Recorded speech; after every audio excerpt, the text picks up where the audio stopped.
Nobody really has the right answers. Everybody is figuring it out. Life is 10% of what happened and 90% of our reaction to it. You need community. You need folks who you can be vulnerable with. Today is a new day. Everybody's going through things, but it's how you handle it. Welcome back to the podcast. I started this podcast as a way to help Black men in all aspects of our lives. Studies show on average we lose 2.8 years of our life when we're under heavy stress. And I think we can gain those 2.8 years back if we express ourselves healthily. Stick with me as I interview therapists, doctors, advocates, activists, and friends about how we can be better as Black men and as a Black community.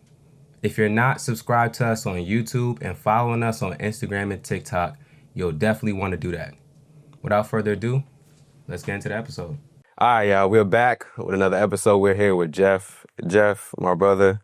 Very, very excited to have this conversation with you, bro. How are you? I'm doing well, man. Thank you so much. Good. Before we even get into anything, I want you to tell the people who you are, what it is that you do, before we even tap into a conversation. Oh, well, thank you. So I'm Jeff Lindor, founder of The Gentleman's Factory.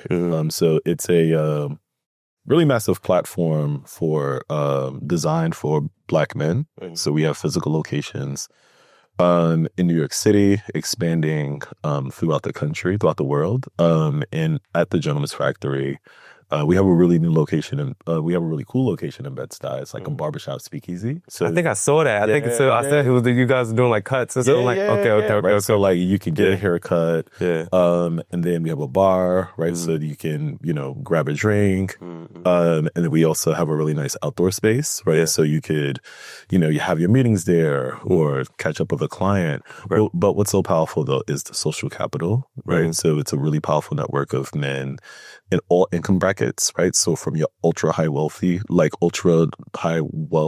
individual to your gentleman just starting out, right? So a lot of programming. We have mayoral events, mayoral debates, mental health workshops, investing opportunities, etc. So it's a factory. Yeah, before we even, tapped in and before we reached out to, get you on the pod, I had seen some of your stuff. I just I didn't know too much about it, but I had always seen it, and I was like, okay, this is dope. This is definitely dope, bro. So I'm happy to have the conversation with you. We won't be talking about that specific. Yeah. Right. But, it's definitely dope what you're doing. So if there's anybody that's like in the New York area, are you guys outside of New York or specifically in New York? For now, primarily in New York. We're like franchising the model, so we'll be all throughout. Ooh, right. Yeah. Nah, that's dope. Yeah. So if you are in the New York area, tap in for sure. Get with Jeff, and we'll get your social medias and everything at the end of the episode. If anybody's interested and just wants to skip past to that, just go check the description. It'll be in there. But Jeff, man, I'm really intrigued because I know you have a Haitian background. Yep. Right? So talk to me about that. What was it like growing up in a Haitian household? Like, what were some of the things that you kind of had instilled in you as a young age, and like what was that culture like for you? So I was born in Haiti. Okay. And I came to the States in 1989. Okay. Right? I was 3 years old. And a good friend of mine, his name is Jim, he wrote this book called The Stone of Hope. Okay. And in the book, he's also Haitian too, and he was born in Haiti and raised in America.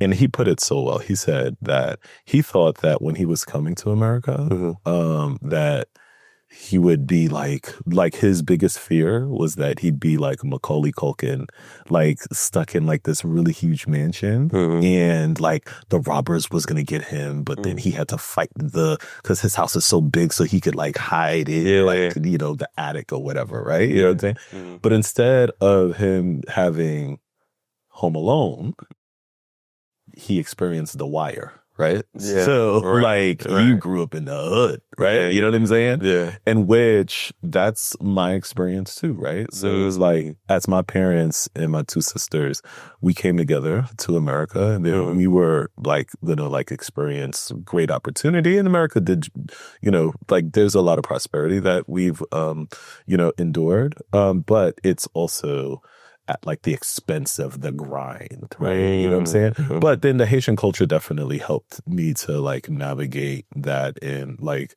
my parents and my older sisters instilled principles in me that I still cherish to this very day. What were some of those principles? Faith, Faith, right? okay. So, faith, my like belief and trust in God, Christ. That, just like there was such a high level of expectation, right? That I couldn't never really reach. You know what I'm saying? But I think though that expectation was really good because it set a bar, right? So it set a bar. Like I just could remember like when I was never really good in school, right? Like academic, like I'm a really smart person, right? You know, but like just it never transferred into grades. You know what I'm saying? So but like I just remember like getting 80s was not enough. 85s wasn't enough. I remember one time I got like a 95 and my parents was like, what happened to the other 5, right? You know what I'm saying? So it was like, dang, I mean, could I get some credit? And mind you, I probably had a 95 once in my life. Yeah, like if I still take that same test today, I'm probably still gonna get a matter of fact, it'll probably decline, right? You know what I'm saying? Give me that 8th grade test, right? You know what I'm saying? You know, but but it set a bar, right? You know? And then the Haitian culture, like just thinking about it too, like, you know, in New York City in the 80s and 90s, Haitians, we came to America, you know, really in drones, right? You know, like there was a lot of challenges, political, you know, instability that was happening in Haiti in the 70s, 80s, and 90s. And unfortunately, it's still happening now to a certain degree. So then there was a mass migration to America, right? And a lot of Haitians settled in Brooklyn, New York City. So we were a bit ostracized from, you know, society, you know, Americans, even Black Americans, right? Because like we just didn't speak the language. Right. So then as we came to America, you know, there was a whole bunch of like stigmas around us, right? From like calling us boat people to saying that we were the ones that brought AIDS to America. All of these things that just wasn't true. Right. So then like we formed our own communities, right? So we formed our own Haitian churches, our own Haitian restaurants, our own Haitian businesses, our whole Haitian tax services, etc. And the Haitian population in New York City is huge, right? It's hundreds of thousands of us, right? So like that's really the community that we formed. So growing up, you know, just having that strong sense of community and identity in self and also understanding where we came from is such a huge Haitian pride. So that's what's really was instilled in me. Yeah, and I like that you talk about community because I know your parents were together for 45 years. Yeah, right. Yeah. So that obviously set a precedent for you as well. What was that like growing up in that household, and like what were some of the things that, you know, they taught you about love, family, relationships? Like, did you have those conversations with them? Because I feel like sometimes in Caribbean households, we don't really have. Yeah, we didn't really have it. I mean, so what was interesting, and I had to give my parents a lot of grace, right? Because like they came to America. I think my parents were like around my age now. So I'm 39. Yeah. You know, so they were like my age.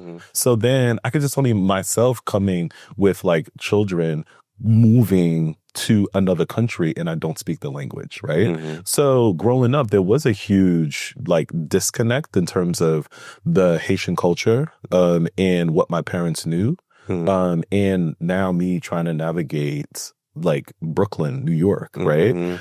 So it was like a huge disconnect, but then at the same time, me seeing my parents together, still figuring it out, rolling through the punches and like still making rent and still giving me and my 2 sisters everything that we needed, not wanted, but needed.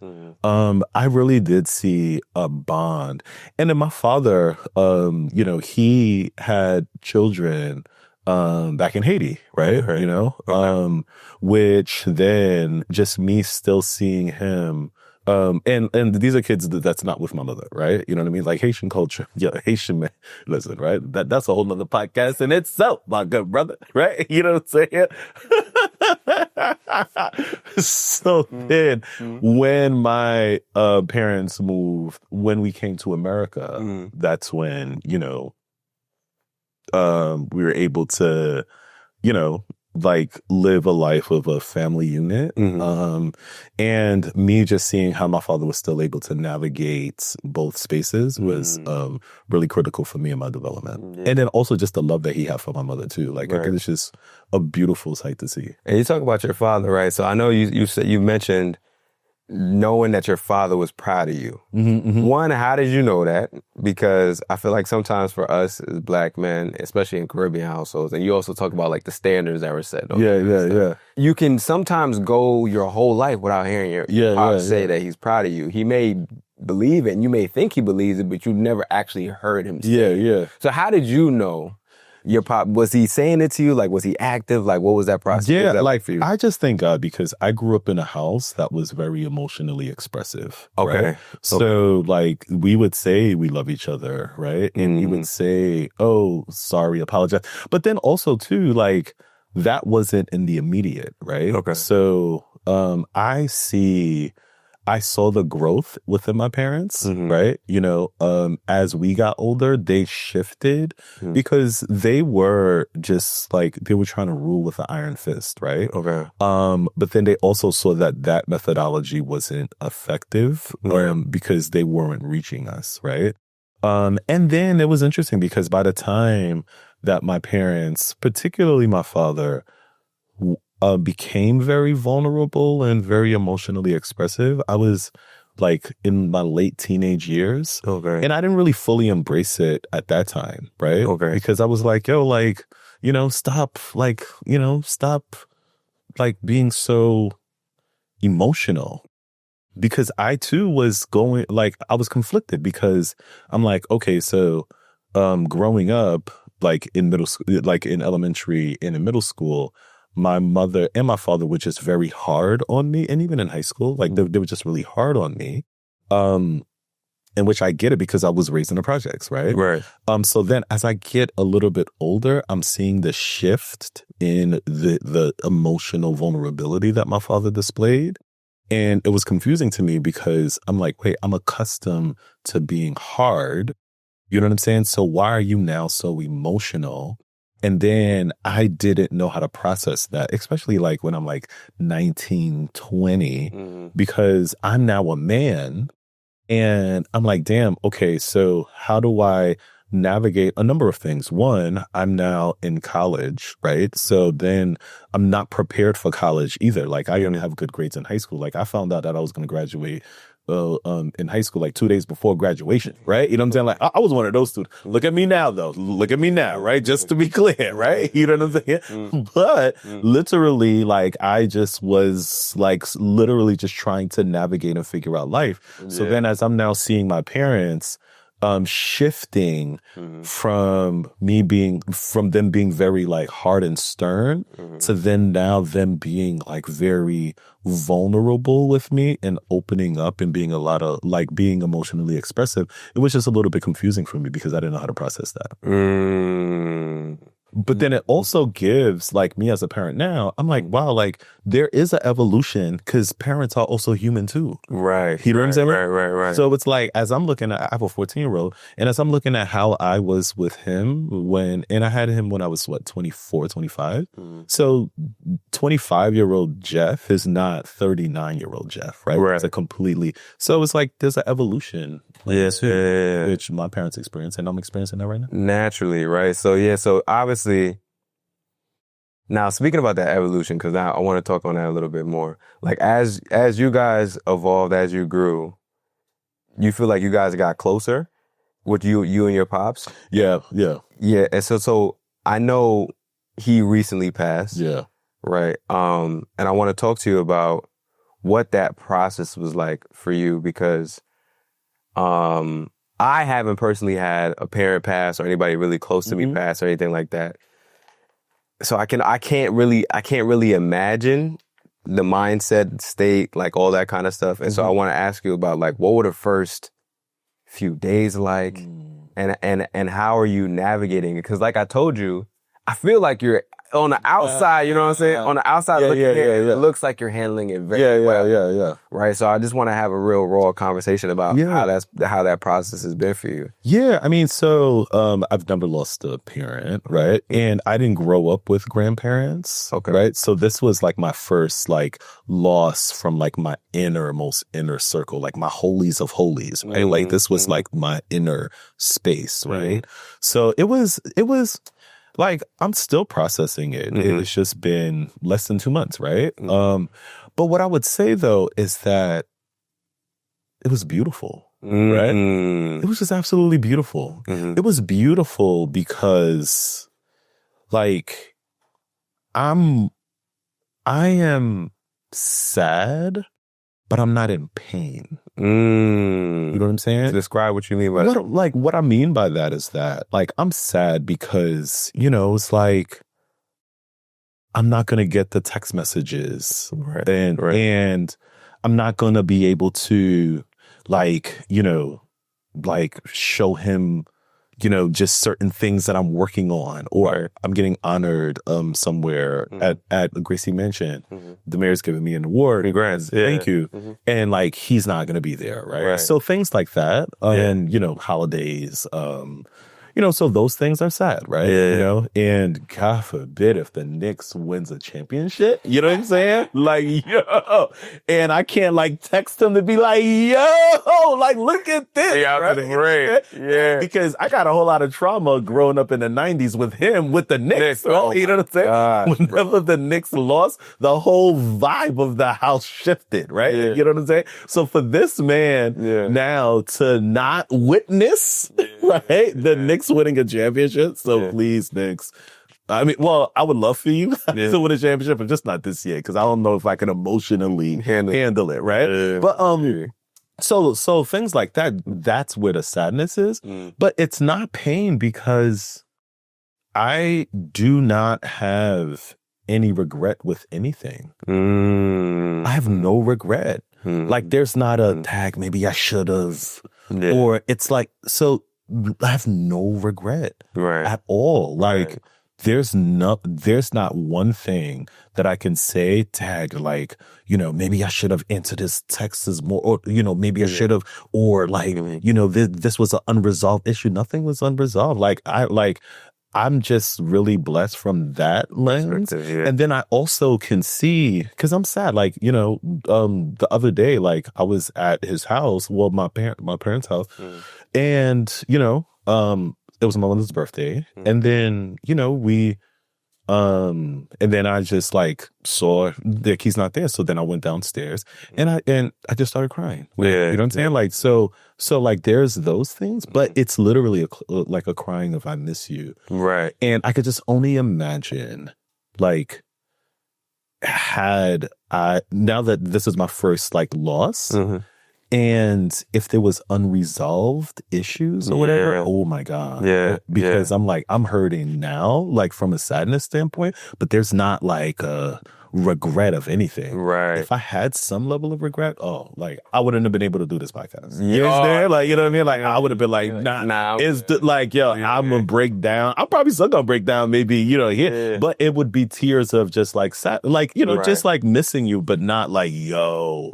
when I was 17 years old, you know what I'm saying? Right. None of that. So there is like I feel light. Was there any effort on your part to try and work through like unresolved stuff while he was here? Because I feel like one of the things that I've noticed as my parents have gotten older is like my mindset has changed around interactions with them. I'm slower to get angry and hold things, because I'm just like, yo, like, I don't, like, not to say they're gonna pass tomorrow, but I'm seeing their mortality. Like, and I feel like as a child, you really, you kind of think of your parents as like immortal, for lack of better words. Like, they're supposed to be here, they're supposed to take care of me. But as you get older, you realize like, nah, these are human beings that legit have a end date, and holding on to things and having all this unresolved like trauma and anger and all that kind of stuff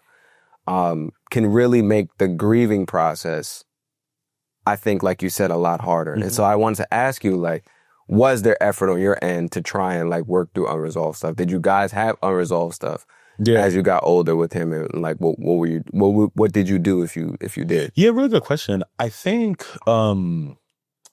I really was in a discovery mode of understanding myself. Okay. Right? I got married really young. So I was 24 years old when I got married. And I just remember, having a child, getting married. We had the child first and then we got married. Like, it was just a lot for a young man. Yeah. And then I had, my first child, I was 24, and then my second I was 26. Okay. Right? Then I was in graduate school, and then I had like a really powerful job afterwards, and all of that stuff. And then when I hit 30, then I like resigned from like this big powerful job and like launched Gentleman's Factory, and I was doing it full time, and I was married at the time, and all that stuff, right? So there was a lot going on. And then a really good friend of mine, one of my best friends, she's a clinical psychologist, Dr. Florence St. Jean, shout out to Florence. And she said, Jeff, like, you need to go to therapy, right? You know what I'm saying? Like, go to therapy. I was like, therapy for what? Like, you know what I'm saying? I'm straight. Yeah, like, I'm straight. And then she was just telling me, hey, like, you should just unpack a whole bunch of stuff, right? So then I'm like, okay, because she's someone who I grew up with, like someone who I just love so dearly. She was like, yo, like, you should check this out. And that's her space. She has a PhD in that world, right? So then I went, right? Or explored going. And I kid you not, man, it took me about like 18 months to start opening up in therapy. Really? Yeah. So what were you doing for those first 18 months? I just was like going because I was curious. Okay. But then I just didn't trust the process. Okay. You know what I'm saying? Yeah. But then I'm like, it was just like, she was just chipping, like the therapist was just chipping. And then one day the therapist said to me, she was like, Jeff, like, why are you putting on a performance in this therapy session? Right? Like, in our therapy sessions, like, you're like putting on a performance. You're working on this deal or you're working on that deal. And then you trying to, you know what I'm saying? It's like, yo, stop pitching me on something. Relax.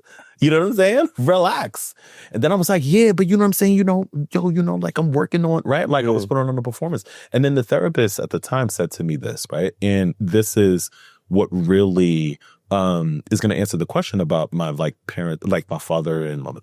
So the therapist said, hey, relax, calm down. Shout out to Black women, right? Black women be safe, brothers. Black women be saving us, right? Like, legit. Bro, I got a whole story. Yo, shout out to Black women for real. Shout out for real, bro. So then this therapist said to me, she said, Jeff, in here, and this was in person, right? This was pre-pandemic, right? It was like 2016-ish or something. The therapist said to me, hey, Jeff, in this room, this is a safe space. She also said, your mind is on display, right? And then she said that, so imagine your mind on display on this table. And we're going to help guide you into some of the dark corners of your mind that you do not want to go to. We're going to turn on those lights slowly, right? You know what I'm saying? There's a dimmer. We're going to put the dimmers on. And then we're going to unpack those corners that you don't want to go into. And then we're going to slowly unpack it. And then we're going to go to every corner. And that way, then it'll be a lot more organized so that you can fully navigate your mind freely without the reservation of going to specific spaces, right? You see what I'm saying? That's I literally was in therapy for 7 years. Okay. Right? Just slowly going through the dimmers, right? Slowly. 7 years, right? Going every week too, right? It was weekly, right? And then I recently ended it, only because it's like, yo, like, I'm all right. You know what I'm saying? Right? Like, I'm good. But because I was able to really like fully understand myself, fully express myself, like put my emotions into words, that's when I even looked at my parents differently, right? You see what I'm saying? Where in me, I'm an entrepreneur. So for all entrepreneurs out there, like we're like hustling and you know what I'm saying? And then we're trying to project and we're trying to raise capital and we're trying to do this and we're trying to do that. And then I remember like I hit the front page of the New York Times and I was on CNN and I was on this, I was on top of the world, quote unquote. Right. And I just was not present. Like I wasn't present. I was just always forecasting the future. But then therapy helped me to understand how to be present. And then in the therapy sessions, they were like, how are you with your parents? Me as an entrepreneur, I'm like, yo, like when I would go to my parents' house, I wasn't present because I was just focusing on the other things. But literally I had to learn how to like do breathing exercises, right? And then also learn how to embrace the moment and with not like looking at the future. So what that did with my parents, particularly my father, I learned how to fully embrace him and just understand his thinking. Right. So then I'm like, why did you have so many kids? You know what I'm saying? Right? Like, why, sir? Right? Like outside of my mother, sir. Right? And then I'm like, sir, how many kids you got? Right? You know what I mean? And he's like, okay, so let me, you know what I mean? Like it's a cultural thing. Like it's crazy. And then I'm asking him just questions about his childhood. And I'm asking him specific questions about, hey, like, so when you were coming to America for the first time, how did you feel on the plane? You know what I'm saying? That was his first time on a plane. You know what I'm saying? So literally asking him questions so that I can understand how and why he moved, how he moved. You see what I'm saying? Because he was my age when he came to America. And then I'm 39, right? So I'm like, okay, like how did that world work? So because I was able to really just like understand his story, right? Because also, like if you think about it, right? So my father died at 76, I think. So, and then he was born in 1948, right? His father was born, I don't know, maybe like 1912 or something, right? You see what I'm saying? Yeah. But his grandfather was born in the 1800s. So then I'm asking him, so my father was connected to someone that was born in the 1800s. So then I'm asking him, yo, how was Haiti back when like they didn't have no cars? You know what I'm saying? Right? Like things like that. Back in the 1800s, like how was that? You know what I'm saying? So he was connected to folks from the 1800s. So I was able to really like understand and really just be curious.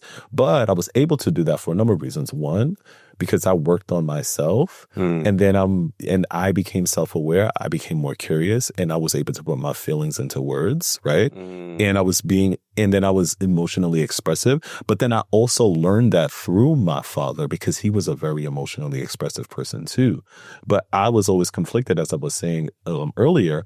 I was conflicted because I'm a black man in Brooklyn, New York, so I can't be soft. You see what I'm saying? Because I got to navigate these streets, right? But then I'm like, I have my father who is not afraid to cry, who's not afraid to tell me that he loves me 1,000 times a day. You see what I'm saying? So he made himself emotionally available. So then as in my therapy session, I had to tap into that because society made me so hard and strong. But deep down, hey, like I am an emotionally expressive person for two reasons. One, because like every human is like we're made in the image of God. Right. You see what I'm saying? Right. Jesus wept. Right. You see what I'm saying? Right. When Jesus was in the Garden of Gethsemane, he was so vulnerable and so emotional. And he was like, Lord, Father, take this cup away from me. Right. Vulnerability, expressiveness. Right. You see what I'm saying? So it's like we're made in his image. So we're also like that too. But at the same time, society, America, New York City, stop and frisk, racism, all of these things, right? They're dismantling DEI, like all of these things. Yeah. It is now hovering over us. So then it's like, do I have time to be emotionally expressive? Right. Is that translate into weakness? No, it's actually translated into strength, right? So it's like I was able to really fully embrace the full the full complexity of my humanism, if that's even a word. Right? Yeah. You know what I'm saying? All right, I'm interrupting this podcast episode to let you guys know to leave a review on the podcast. Please, please, please, if you are listening to this episode and you're finding value in this episode, you're enjoying the conversation, or you've enjoyed a previous episode or conversation, and it's safe to operate your phone right now, please leave us a review. Your review is a free and easy way to support us, and it helps us reach more people like you. We're on a mission to build a stronger, more connected Black community, starting with Black men. And you can help us on that mission by taking a minute out of your day to leave a review. Your review helps us generate more listeners, which in turn generates more revenue, allowing us to expand the platform even further. So please take a few seconds out of your day. I know you're busy. I understand. I know you're doing a lot, but it will help us greatly if you would just take a few seconds out of your day to leave a review right now. Did you leave a review yet? All right, let's get back to the episode. You going through your healing journey really helped you to not only unpack what you were dealing with your pops, but also it's kind of helping you through this process of like the grief as well. Yeah. So talk to me about that, right? Because I know you mentioned, you said, you had a moment where you went, you were at his, your parents' house, and you had to duck off to the side and go and kind of process what you were feeling. How are you processing it? Like, I know it's still early. Yep. But what do you find yourself doing that normally works? Do you have something that even works right now? Like when you're going through what I would call it like a grief spell, and you're like sadness. Like, do you have things that are like your go-to? And then what it is that I'm allowing myself to feel. Okay.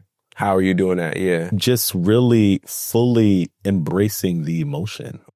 You see what I'm saying? Mm. So I'm not shying away from it. Mm. So when I went to my mother's house, my mother's house, recently, and it was her birthday. Mm-hmm. And then I'm like, oh my God, like we're about to cut the cake and he's not there. So then I went downstairs to the corner and I like started tearing, right? Mm-hmm. And then I was allowing myself to cry. And then I went back upstairs. I wiped my eyes and I went back upstairs and I continued singing happy birthday, etc. Now, the reason why I didn't cry in front of them, because like it was my mother and my two sisters and like the family, like the kids, whatever. Yeah. I don't want to damper the vibe, right? You see what I'm saying? Right? I was just about to ask you that. Yeah. When it's a birthday, it's the day. Yeah, like I don't want to damper the vibe, right? Yeah. Because now if I'm crying, then like everybody, they're like, I just cry. Oh, you know what I'm saying? Yeah. Right? Yeah. So then like situational awareness too, right? Mm-hmm. So I know that they wouldn't look at me like, oh, you're a punk. Why are you crying? No, they don't look at me like that. Mm. But it's like, I also know that, hey, like, that literally would like be a domino effect. Yeah. And then, you know what I'm saying? So the way that I'm able to handle it is really allowing myself to feel. And then I did that with the death of my father. Like I also did that with like going through the divorce, right? Mm-hmm. Like I've done that in so many ways. And that's how I'm able to, and I'm still going through it, right? Right. I'm literally allowing myself to feel and fully embrace it while also, like having the tools right, to help me navigate these steps. Nah, for sure. What do you feel like has been the hardest part of this process for you? Not having him here. Mm-hmm. So it hasn't been a year. Like it's just been a couple of months. Mm-hmm. So for this year, like my birthday is tomorrow, right? Oh, really? You see what I'm saying? Yeah. Happy early birthday, bro. Thank you. Mm-hmm. So technically I'm 38, right? Yeah, you know what I'm saying? right. Mm-hmm. But so now it's like, tomorrow I'm not going to get like that birthday song that he normally calls me and does like a little corny dad song. Really? You know what I'm saying? Okay. Things like that, right? Yeah. So it's those things. So I think that this year specifically, it is going to be a challenge. And then I'm like, so that's probably going to be the hardest thing because, there's graduations, right? There's the NBA playoffs, right? Like there's like, sporting events, right? There's also like, just things like I'm getting honored recently, you know. So it's those things that that I'm, you know, gonna miss. But then I also said, hey, like I've been honored with the fact that I had like 38 years with him. I had a friend of mine that called me and he said to me, he said that he was a bit jealous that jealous in a good way, right? You know what I'm saying? That when my father passed, I was just like devastated because he said that he wished when his father passed that he actually cared. Damn. I was like, oh, damn, right? You see what I'm saying? Damn. So it's like, you know, I had to look at it where it's like, wow, like I am sad because of the love that I had for him. Yeah. But when my friend's father died, he didn't care because there was no emotional connection. Yeah. Bro, you know what's so crazy when I hear that? One, I can relate to that because I have family that I'm not close to, that God forbid something were to happen, I wouldn't be devastated. And it's crazy to say that, but that's the reality of the matter. It's like, these are people that you are supposed to like be in like real deep community and like have deep love and respect and care and adoration for, but because of the way things have gone, I just don't have that. So I can understand that sentiment. But the other thing that I was going to say that you kind of touched on is, you said you have love. And one quote that I always keep with me that I feel like is so good when it comes to grief, I can't remember who said it, but the person said, grief is love with no place to go. Oh. You know what I'm saying? Yeah. Ooh, that's so deep. Yeah, right? Yeah. I wanted to ask you specifically, like when you're navigating those moments where you're thinking about the love and all the memories and all that kind of stuff, like, what do you feel like has been the most helpful for you over this time? Like, what has been something that, like, whether it's like pulling from a memory or crying or journal, like, is there something that you feel like has been like particularly helpful for helping you to find some place to go with the love? Because I feel like that's one of the parts of it that could probably be the hardest to navigate. Is like you feel all this like rush of love and energy, like you have these memories and things that you want to do. Then you're like, damn, like where do I put this? Yeah. Right? So yeah. I think that what gives me so much reassurance is the fact that my full personality, I got it from my father. So it's like what gives me reassurance is when I look in the mirror. I have a lot of capacity for love. I was speaking to a friend recently and I was telling him, I was like, yo, bro, like you can tell me anything and I won't judge. Right. And I won't even look at you sideways because I have the capacity for that. Look at what I do for a living, right? Like, you know, Gentleman's Factory, we have hundreds of members at all stages of life.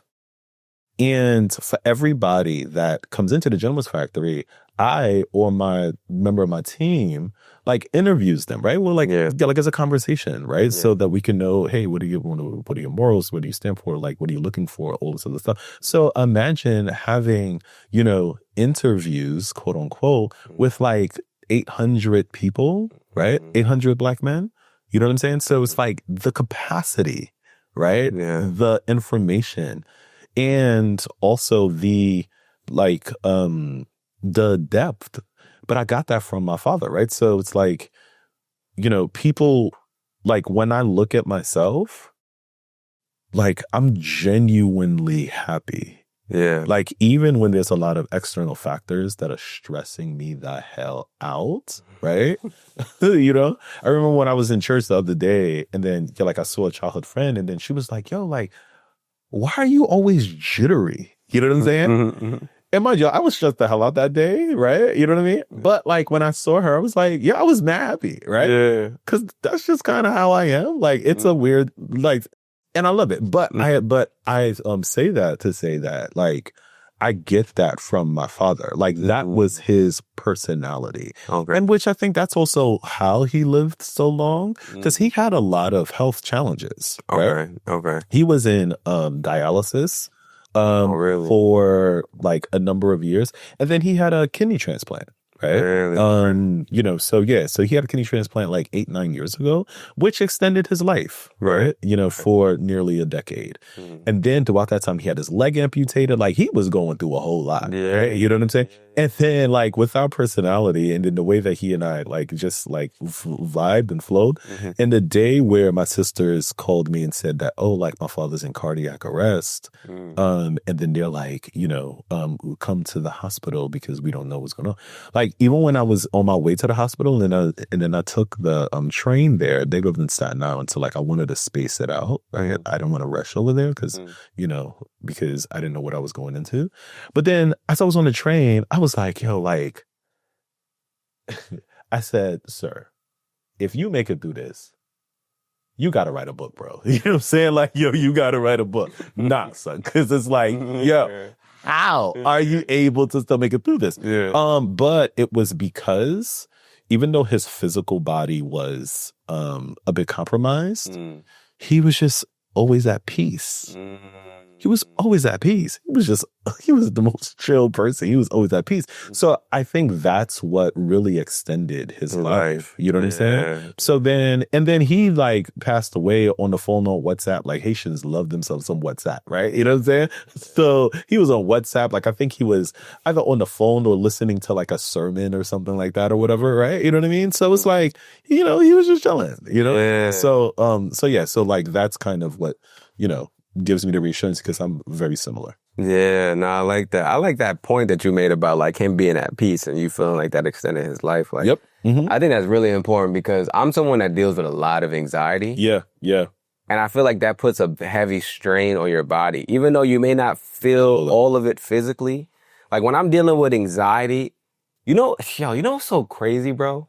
When I'm dealing with anxiety, although I'm not doing a physical activity, my body responds as if I'm doing a physical activity. Yeah. My body responds as if I just did a workout. Yeah. Like literally. Yeah. I'll have sweaty armpits. I'll have sweat on the on my forehead. Like I have bowel movement. Yeah. These are all things that I have after I work out. Yeah. You get what I'm saying? Yeah. So like that lets you know how much internally your body's actually working when you're anxious. So I do feel like being at peace can extend your life. Because I think about it as like if we look at like a phone battery, right? You don't want to drain out the battery doing a bunch of different things, having a bunch of different background apps going at the same time. You want to focus on whatever it is that you're focusing on, that one individual thing. So if we're having a podcast, I'm talking about the podcast, right? Like if I'm driving, I'm focusing on driving where I'm going. I'm not thinking about all these 10 other different things causing my body to have anxiety, draining my battery even more. And I feel like what you said makes a lot of sense. Like living at peace allows you to not only one, have higher capacity for the thing that you're focusing on in the moment, but also have more capacity over time because you're not constantly draining your battery out. So that's really, really, really good, bro. Man, you said something earlier too about Black women. Bro, I just flew in.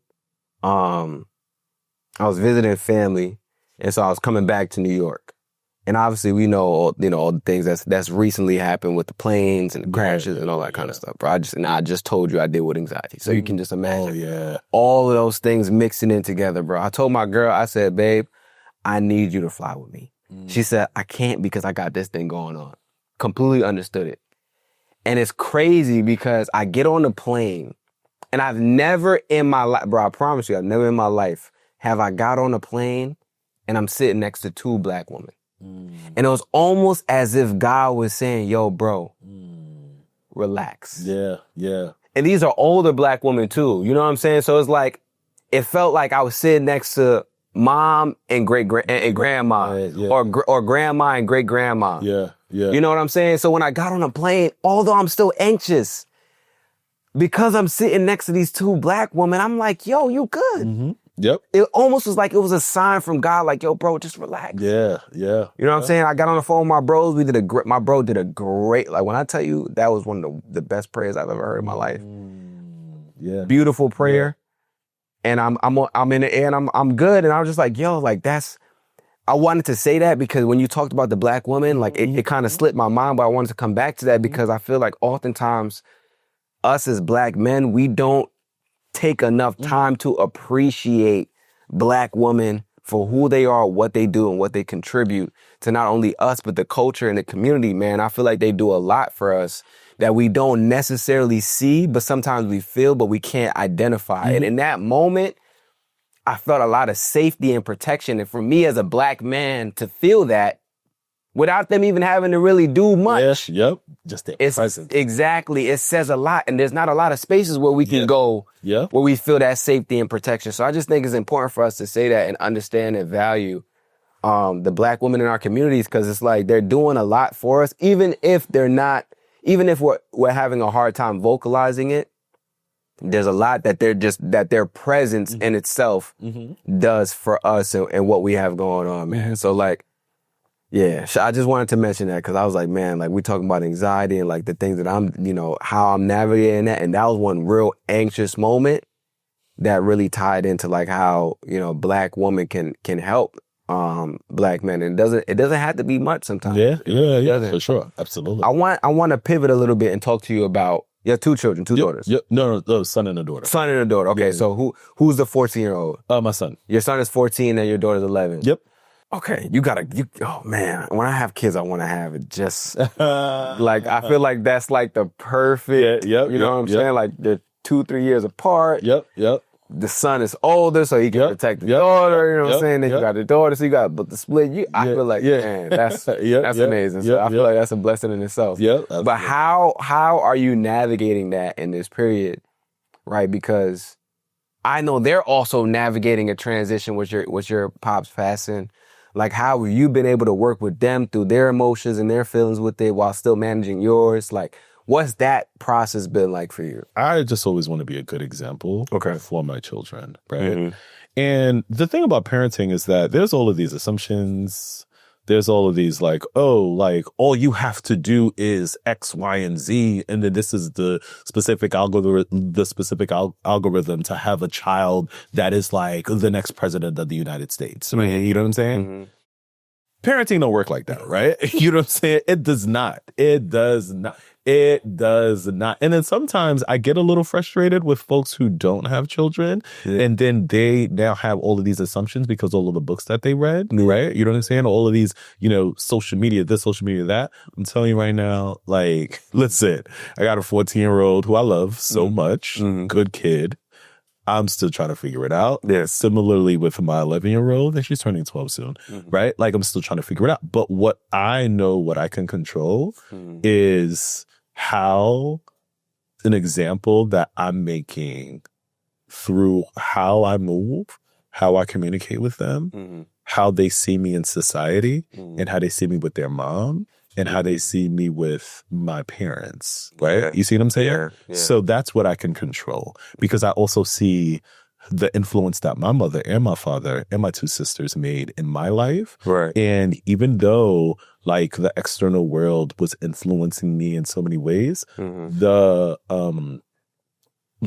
model that I had was my two parents and my sisters. So when it comes to that, like, I did the eulogy, right? And, my son was there, right? You know what I mean? And then I told him jokingly, I was like, yo, that's how you do a eulogy, bro. Right? You know what I'm saying? I was like, yeah, right? You know what I mean? That's how you do a eulogy, son. I was like, yo, right? Yeah. So you got a template right here. You know what I'm saying? So I can send you the script if you need it. Listen, right? So when I go to see the Lord, your joint better not be waxed. Right. Because you just saw how I just, you know what I'm saying? Right. Yo, right? I nailed it home, son. No, but like, but with that though, it is the example, right? So, and then like, it is hard for them, right? Because like, that's their grandfather, right? You know what I mean? So it's like when they go to Staten Island, that's where my parents live, like there is a void, right? It's like, oh my God, like normally we would go downstairs to go acknowledge him first and then he would do all of these corny jokes and all that, you know what I'm saying? So it's like those things aren't there. But going back to the fact that my father was such a love engine, you know what I'm saying? So it is like the love, what did you say? Like love. Grief is love with no place to go. Grief is no love with no place to go, right? For sure. So then now it's like, it's grief, but it's not pain. You know what I'm saying? So then now it's like with the grief with no place to go, I now, embrace them even more, right? Like I hugged them a little tighter, right? Because it's just to show you that, hey, like this is the inevitable. And then this is how, like I wouldn't want to go see the Lord when my son is 38. You know what I'm saying? Right? Like, I would want to go when my son is 110, right?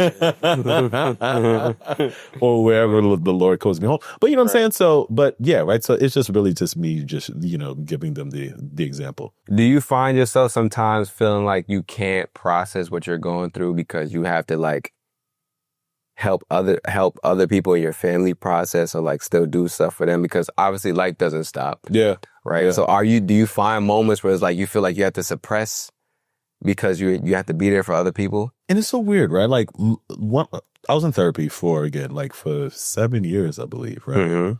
And like if I were to look at like a pie chart or something, and then say, oh, what was like the overarching theme of the like therapy sessions, right? I would say like less than 10% was my childhood. Really? Right? Yeah, because I think I had a dope ass childhood, right? Yeah, you know what I'm saying? Yeah, that's good. Like the majority was when I became an adult and then I got married and I was a father and a husband and all of that stuff. That's where I was like, yo, I'm trying to figure this out. Like, you know what I mean? Yeah. So that was a bit of where the trauma was, and not to say that being a dad was traumatic, but it was just like a hard shift, right? And me being a husband at the time, like I didn't have the tools for that. Yeah. But just growing up, right? I'm like, oh wow, like, we were loved and we were fully embraced and we were all of those things. So it's like my family is such a tight unit that we're all kind of supporting each other like in this season, right? And then also we're also very emotionally expressive. So we tell each other we love each other, right? Like, like we're like it's foreign to me that when I see siblings that don't talk to each other, like I don't know that world, right? You know what I'm saying? Right. It's like, wait, like my like sister, I'm about to right after this, I'm about to like tell her, hey, Uber me home just because, right? You know what I'm saying? I could send an Uber, you know what I'm saying? But I'm like, yo, Uber me home back to Brooklyn. And then I'm going to look at what the Uber costs. And then I'm going to say, hey, if it's $70, one of my sisters got me. You know what I'm saying? Right. I got $70, but it's just like, that's just the banter, right? Like like one of my sisters, she would just randomly like Cash App request to be $200, right? You know what I'm saying? Once I'm like, yo, I was just shooting my shot, right? You know what I'm saying? And then sometimes I'm like, it was probably you know what I'm saying, right? Like sometimes I'm like, okay, yeah, effort, right? You know what I'm saying? And then vice versa. Yeah. So saying that to say that we literally grew up, like we're just so tight that like even how with the passing of my father, it brought us even closer together, which is how we're able to like navigate it. Like it's literally like a beautiful sight to see. And now I have a question about that because I don't have a good relationship with my sister at all. I haven't talked to my sister in years, and there's a lot of pain there. And so I want to ask you, because I want to make sure when I have kids, I mean, I know there's no guarantee that I can make sure that they grow up and like each other, right? But I would like to do everything in my part to make sure that they don't end up like, my relationship with my sister. Yeah. So what do you feel like your parents did when you guys were younger to kind of navigate? Because kids are obviously going to argue and fight and all that kind of stuff. So how did they help, to instill this? Or do you feel like it was more you guys and your temperament? And I think, so, that's a really great question. What I would say is a number of things, right? One, My parents were together for 45 years. Right? Okay. So we seen them like communicate with each other. And then I don't think I ever witnessed an argument. Really? Did I? I'm like, maybe I have to dig deep. Right. And they genuinely loved each other. Also, like, I think, honestly, if I'm being really honest, therapy helped me to really be emotionally expressive and open and vulnerable, and also like emotionally stable, right? Okay. Where I could fully embrace the present and not just focus on the future, right? So now as a result, right? Because again, like I'm an entrepreneur and I'm trying to break deals and I'm trying to raise capital. I'm trying to, franchise Gentleman's Factory. I have Gentleman's Factory. Like I was in Paris the other day and I was like, let me open up a Gentleman's Factory location there. You know what I'm saying? Like entrepreneur.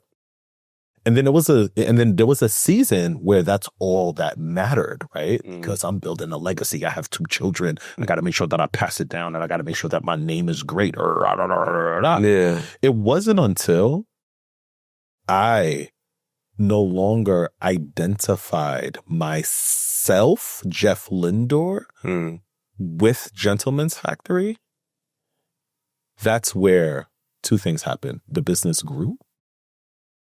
And then also I grew as a person because I said Gentleman's Factory is not my identity. Yeah. Like that's what I do and I love. You know what I'm saying? But I'm like, that's not who I am. Yeah. I'm a father. Right? I am a community person. Yeah. I love my 2 sisters, right? And my extended family, right? You know what I'm saying? So it's like those things are also very important too, because what I would say is that when my father passed and I saw him in the saw him in the hospital room or whatever, not breathing, right? 2 things hit me. It was like, wow, like this is it. You see what I'm saying? It was like, yo, like this is like, wow, like he took his last breath. This is it. And he can't take anything with him. You see what I'm saying? Yeah. But then, so that was one. And then another thing was, like days later, it was like, oh, we got to plan a funeral. Right. And then also what is inheritance looking like, right? And you know what I'm saying? So it's like, it is, the ability to, live a honorable life. And then it's also the ability to, have an inheritance that's passed down from generation to generation. Right? Yeah. So it's like, I look at it from that lens equally because before, I was just inheritance and generation and legacy without fully embracing the moment, right? Because if my father was all about legacy, when he passed, then I've been like, all right, so what's the legacy looking like, right? You know what I'm saying? Right? But now when he passed, it was like, yeah, legacy, whatever. Like, we're good, right? Yeah. Because I got a master's degree. My sisters have we own property. Like, like we're good. Like they set us up well. Yeah. Not financially, right? Like we had to figure that out on our own. But like they gave us the mindset. They gave us the mind, the tools, all of that stuff. Yeah. So we're good. Yeah. But then also at the same time, it was like, yo, like the memories, right? Yeah. Because as I seen this man laying down breathless, I'm sure like in his mind, before his last breath, he wasn't thinking, damn, maybe I should have sent that last email, Right. Like anything in that, right? Yeah, you know what I mean? Like true. those things don't necessarily matter. Yeah. So I was able to, so for me, I was able to really fully like embrace and be deeply entrenched in like the present and fully embracing family. While still simultaneously building an empire, right? And you can do both. Yeah. You can do both. Yeah. I like the fact that you said that because I feel like oftentimes when we talk about entrepreneurship, I see a lot of folks that are like, nah, there's no way you can like have a balance when you're trying to pursue something and be great. Mm-hmm. And I understand the sentiment. Mm-hmm. I get it. But me personally, I don't agree because I am not the type of person, and I said this before on the podcast, I'm going to say it again. I am not building this platform to sacrifice my family. That's a fact. Yeah.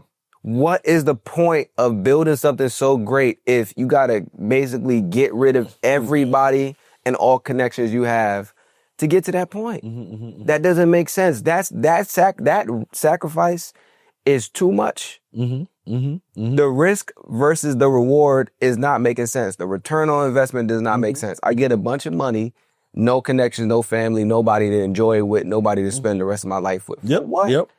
For what? I just read the Bible today. And I was reading Ecclesiastes 9. And I really like Ecclesiastes. It's a really good book.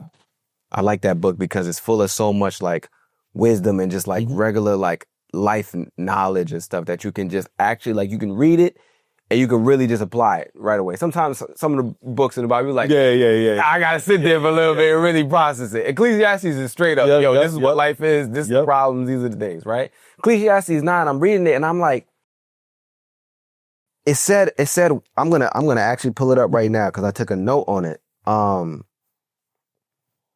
It was talking about how life is hard, right? And the reward for your hard work is your wife. It's essentially said like, your reward for all your hard work and turmoil is your wife. And I was reading that and I'm thinking to myself like, so if life is so difficult, and it's going to be difficult regardless, right? You're going to have complications, you're going to have complexity, you're going to have all these things that you're doing that you have to work on, all of these things that you have to be mentally resilient for at the end of the day. And your reward is your wife. And I think about wife as like, when I think about wife, I don't think about just the singular person. I think about what your wife also brings, which is family, sense of community, belonging, all these different things, a home. If that is your reward, why would you be sacrificing your reward to get the earthly thing, which is you're going to leave at the end of the day anyway? Yeah.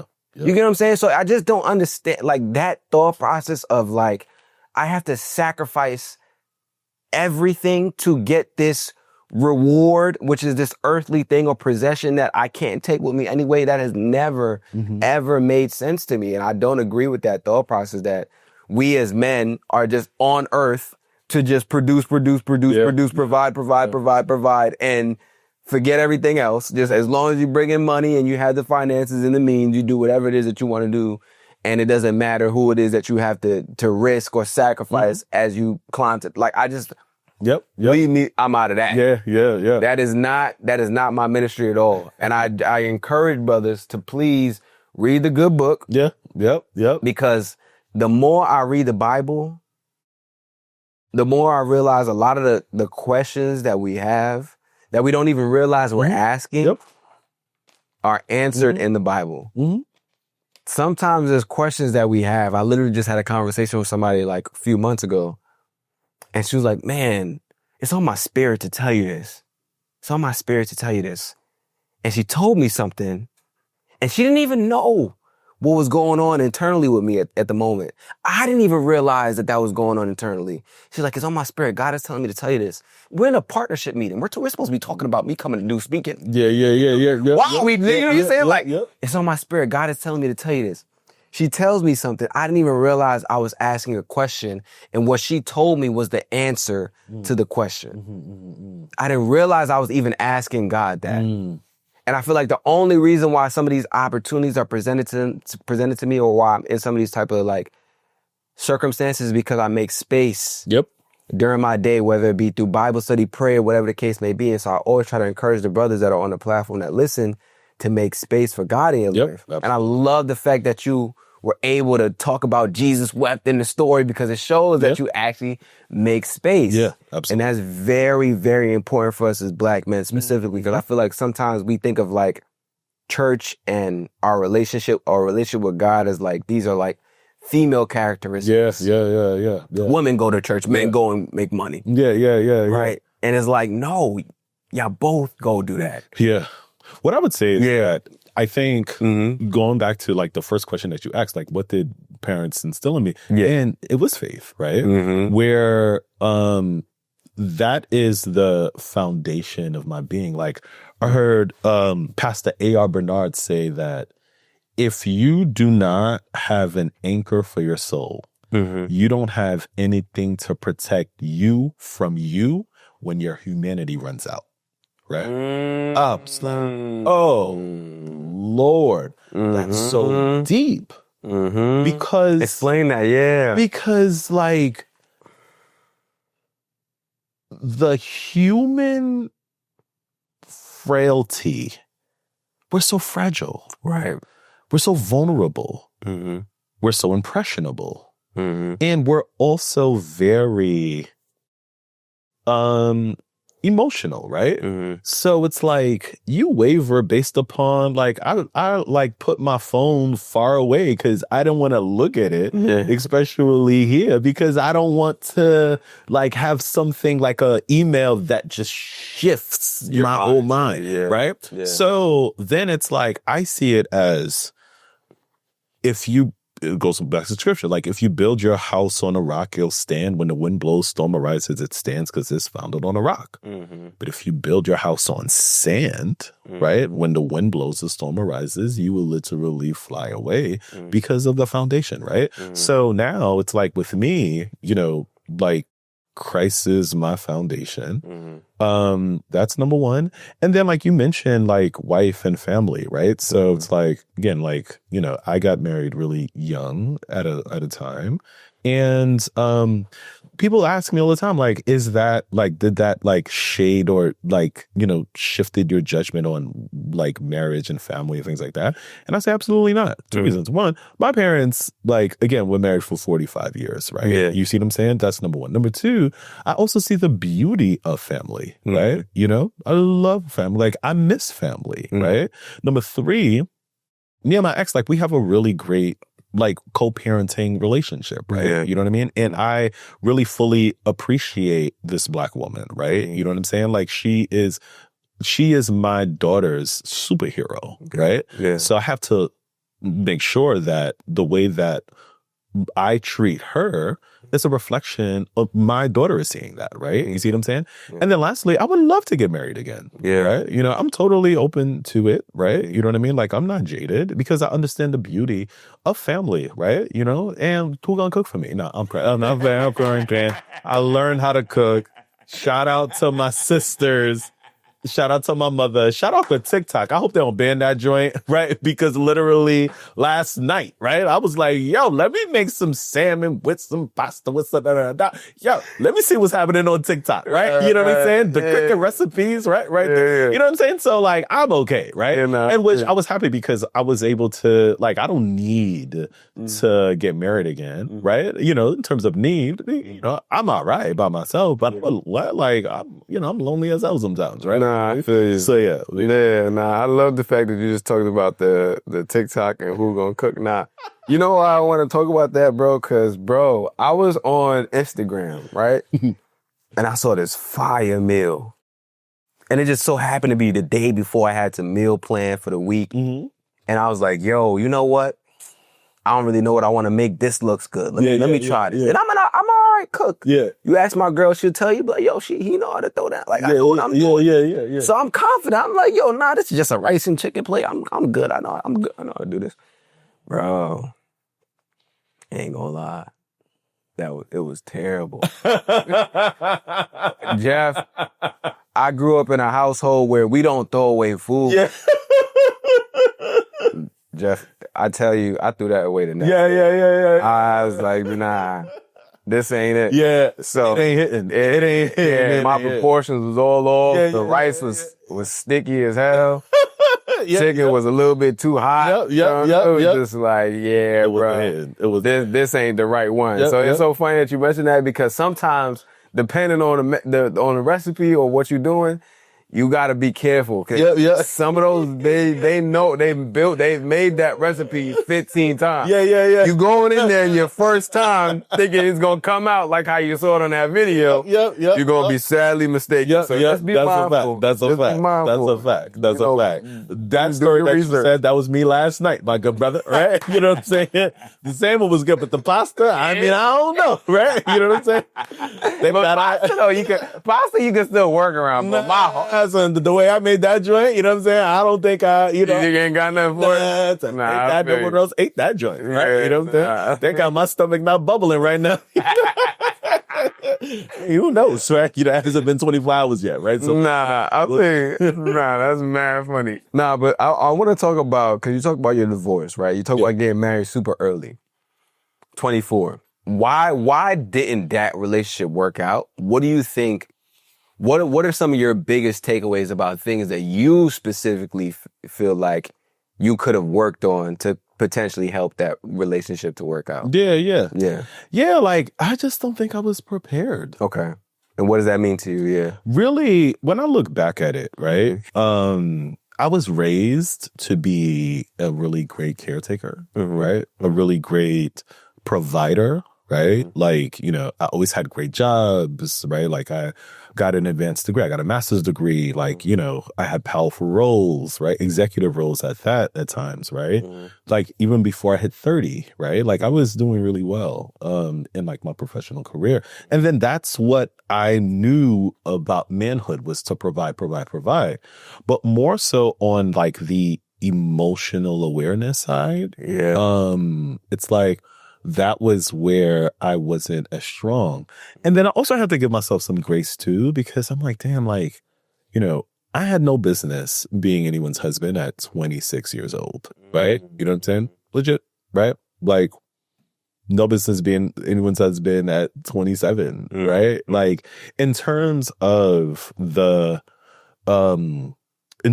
level of commitment and the honor of that commitment and fully understanding and having the tools needed to make it be successful, I wasn't prepared, right? And with my ex, like, you know, like I tell her all the time, I'm like, you wouldn't date like whomever it is that you're dating now in the future, you were not like the 26-year-old version of that person, right? You know what I'm saying? But then that's also not an excuse either, right? Because it's like nobody put a gun to my head to get married, right? You know what I'm saying? Like, that wasn't, like, no one forced me. Right? I do think though that there is, like, with the Haitian culture, especially at that time, it's like after you graduate college, like, you get married, right? You know, like, what are you waiting for, right? And then also we were deeply entrenched in the church community, right? So it's like, and then my son was, you know, got pregnant, you know, so it's like, this is a woman who I loved. Yeah, this is a woman who I was dating for years, you know, prior to the pregnancy. And then I graduated college. So that's what you're supposed to do anyway. Right. You feel like you had met all the requirements. Met all the requirements. Yeah. And, you know, especially in that era. Well, it was in 2010, I believe, right? So that was like 15 years ago. That's crazy. Right? Wow.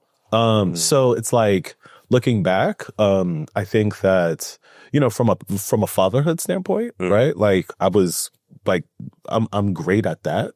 Yeah. Quote unquote. I mean, my kids would be the judge of that, right? Sure. But I think that I was more so prepared for that, especially in the early stages, because, you know, I was able to like provide.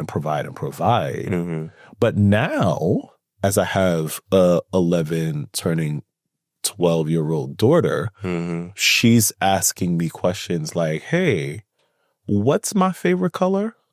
Right? You know, what's my favorite toy? What's my favorite movie? And I'm able to answer that because I also make myself emotionally available for that, right? Because if I still was on the providing part, I had that locked down. Yeah. But if I don't know her favorite color, that impacts her more than me being able to send her on a trip with like her cousins to another country or something. Yeah. You know what I'm saying? Yeah. Because she values because the providing part is normal, Right. because she's been provided for all her life. Yeah. Right? You know? Now it's also conflicting for me because I'm like, yo, like, what you mean that's normal? Because where I grew up and how I grew up, look at where you live, look at how you da-da-da-da-da. Yeah. That's normal, right? Yeah. You see what I'm saying? Yeah. So what's not normal is me not going to her award ceremony or like my son plays AAU basketball. So like there was a time where we literally traveled the whole globe for his games, right? And then in the very beginning, he didn't even get inside the game sometimes, right? You see what I'm saying? Because he was still, you know, young and just trying to like get into the groove. And that's what he needs to support the most. Oh, for sure. Yeah. Absolutely. Absolutely. So I remember like I would go to North Carolina, like I would go to, you know, Ohio, right? Like driving there too, right? You know what I'm saying? So it's those things that me now I fully embrace and understand, right? And accept, right? You know, because I have the tools for that, right? Because again, therapy, because of my church community, because of Gentleman's Factory, right? Like, you know, I have members and mentors there. Like at Gentleman's Factory, yeah, I'm the founder, but I'm also a member, right? Like even like, you know, when I was going through the divorce, shout out to Coach Ted Gustis. He's a mentor of mine. And he's, you know, in his late 60s, I think early 70s. And like, I was crying on his shoulder, right? Like, and he was mentoring me and helping me along the way to process it, right? Him and Ruben Durancy and, you know, some of my other brothers too. It's like literally helping me along the way. Yeah. So it's like, it's the tools that I have now that I didn't have before. Yeah. Right? Yeah. So as I look back, I am sad, right? Because I'm like, oh, wow, like marriage is a beautiful thing, right? And then my first one didn't go as planned, I would say. Yeah. But it's also beautiful because like I have an amazing co-parenting relationship, right? Like I like love the mother of my children. Just not in like a romantic capacity, but like this is like we grew up together, right? You know what I mean? Like this is like family, right? Like, you know, I got to make sure that she's good. Like we genuinely care about each other. And that's what also makes it beautiful too, because it's like, it's not toxic, right? It's just, you know, like I was 24, she was 22, right? And then age ain't nothing but a number. Shout out to Aaliyah, right? You know what I'm saying? But I also think the maturity level that we was in, and the space that we was in, and the lack of like, you know, tools that we had to really navigate that. Yeah, we didn't have it. And then me as a leader, I didn't have it. Yeah. You know what's interesting, man? Like, I think for us as men, we get so caught up in the finances. Yeah, for sure. And we're so dehumanized to believe that all we bring to a relationship is finances, that we forget that the person that we're in a relationship with is actually a full human being that needs more than just money. Yep. And that in itself becomes the greatest difficulty for a lot of men that are able to get their finances right. It's like we feel like once we get the bag, that the bag should be it and we can just rest and we're good. We're in a relationship. We got the bag, we got the girl or whoever, our partner, and we're good. Yep. And then once we get hit with but do you still love me?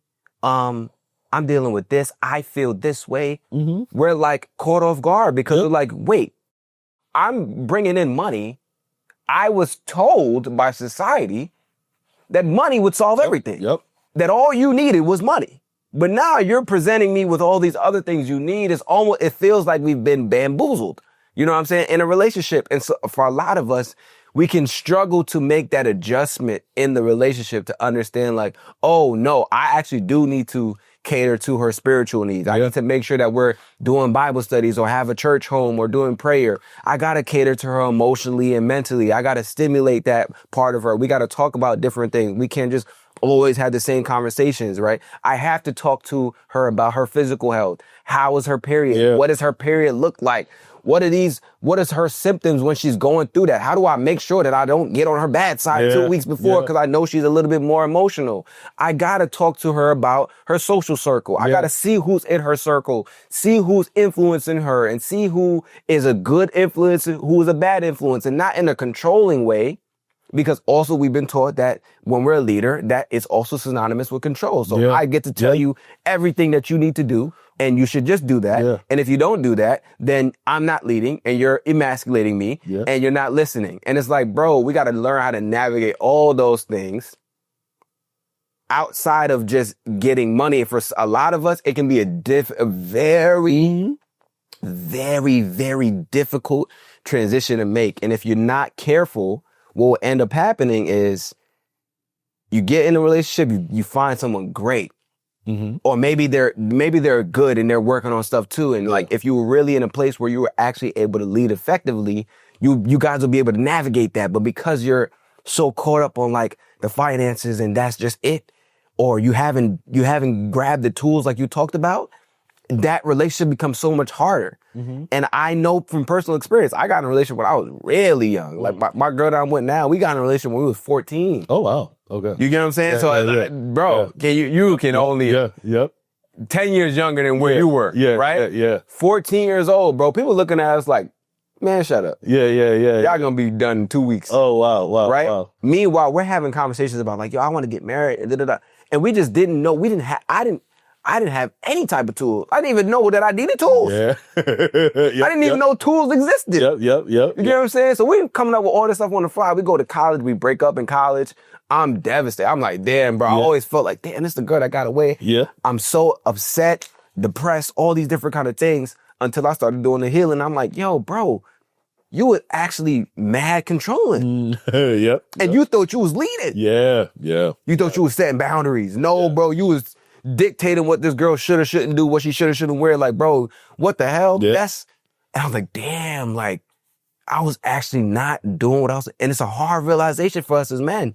It's like, damn, like, you thought you were doing what you're supposed to be doing, but you actually were not doing right by your partner in that way. It's so complex, right? Because oftentimes Black men tie their worth through their wealth.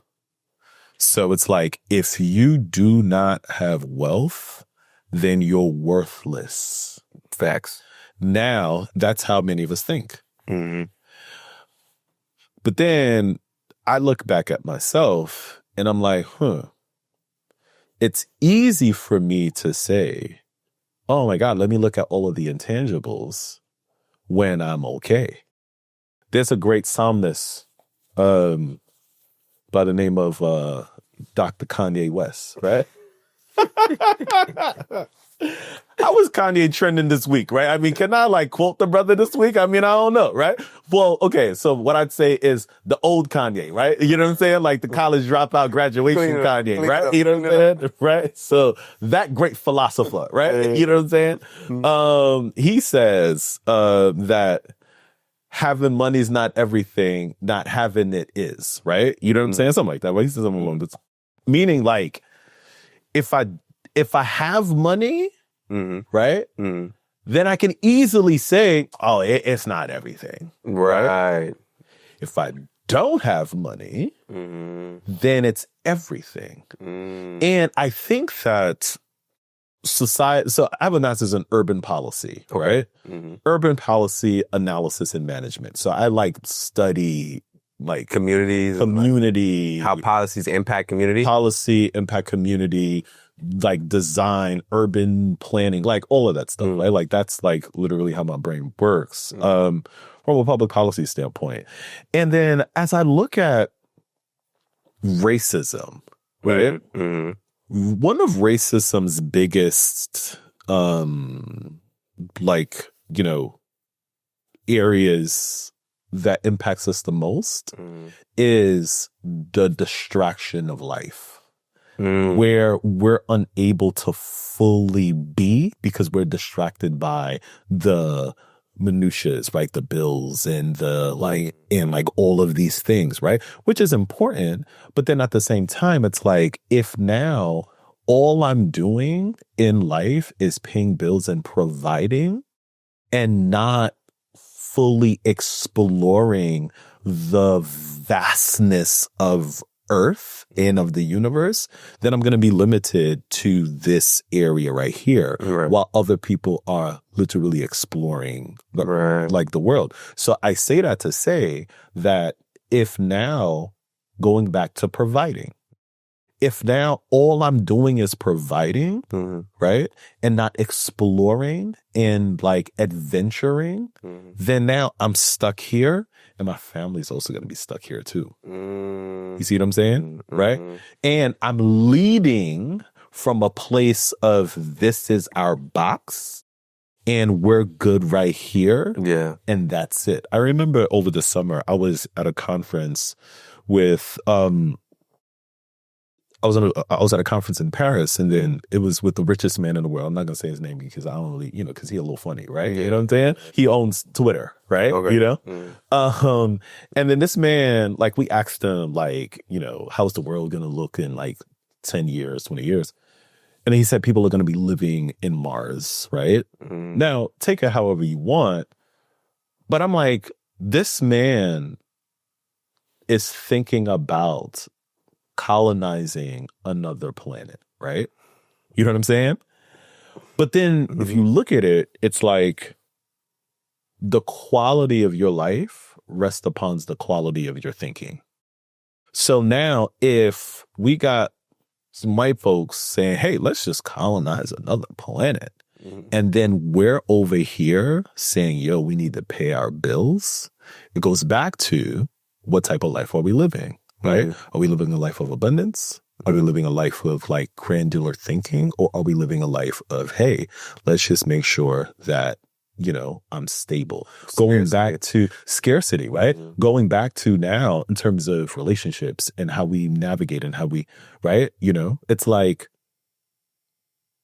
I'm a big hip hop fan. So, one of the rappers, like, I think it was Jadakiss with a song that he had with Fabulous. He was like, the goal isn't to live middle class and buy Camrys, right? You know what I mean? That was one of the like I think it was Freddie and Jason, like one of those albums or whatever. But I'm like, I'm not like preaching a prosperity message, right? You know what I'm saying? I'm not preaching that, but I am preaching a life of abundance, and you define what that is, right? And then when you're able to live mentally in that space, you do become a better husband. You do become a better father. You do become a better community servant because you now look at life from an opportunity standpoint and not look at life from a scarcity standpoint. So when I'm now fathering my children, I'm fathering them saying, oh, hey, like, what do you want to do in your future? But then I'm also asking them, what problem do you want to solve in society, right? So it's shifting it from that lens.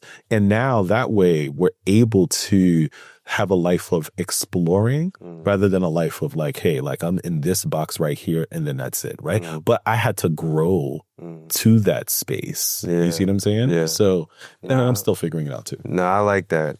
One thing that just came to my mind is there's a young man right now that's either married or about to get married in his 20s. You're about to be 39. Right. And you've gone through a divorce.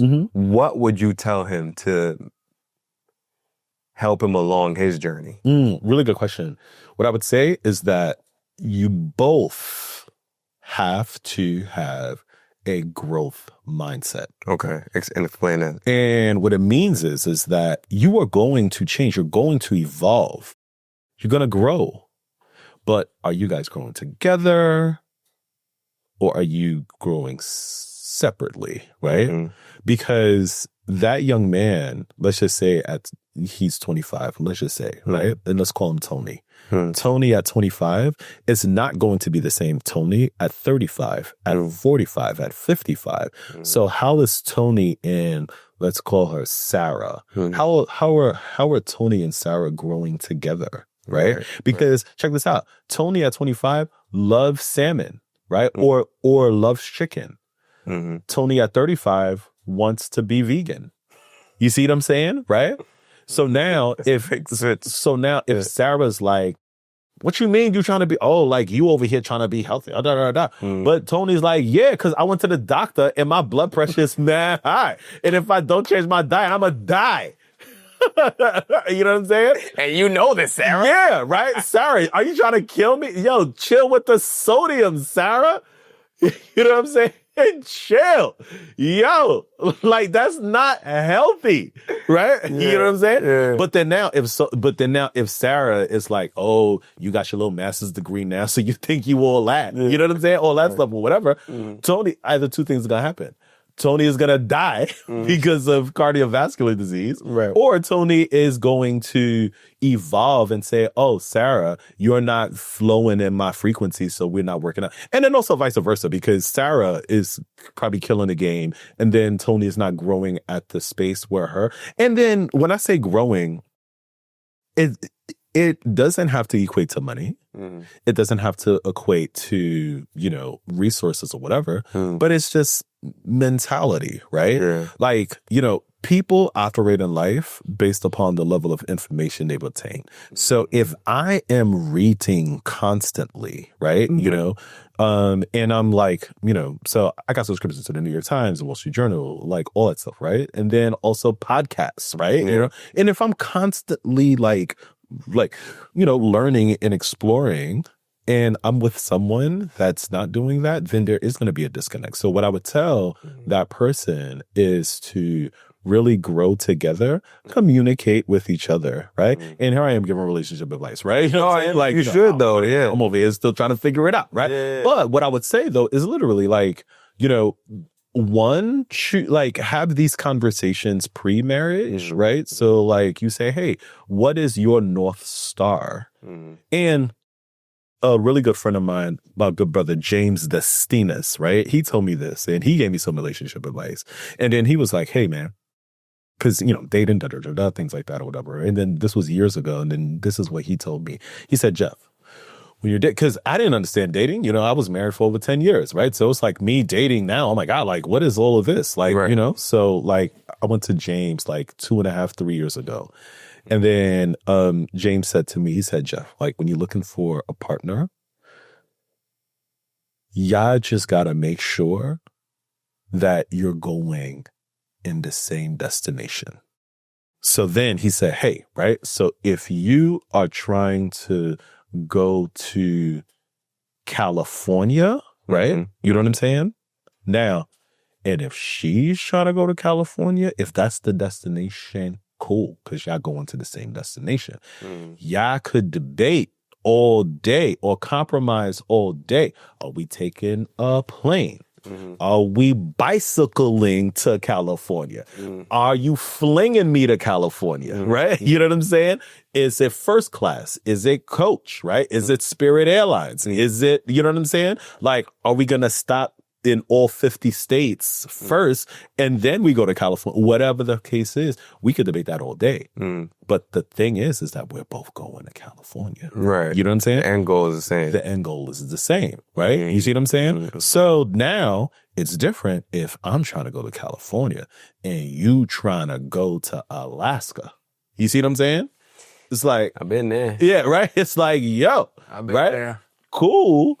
You know what I'm saying? And then both of us like to fly first class. Cool. So we're going to go first class and then we're going along the journey. Yeah. But my destination is California and your destination is Alaska.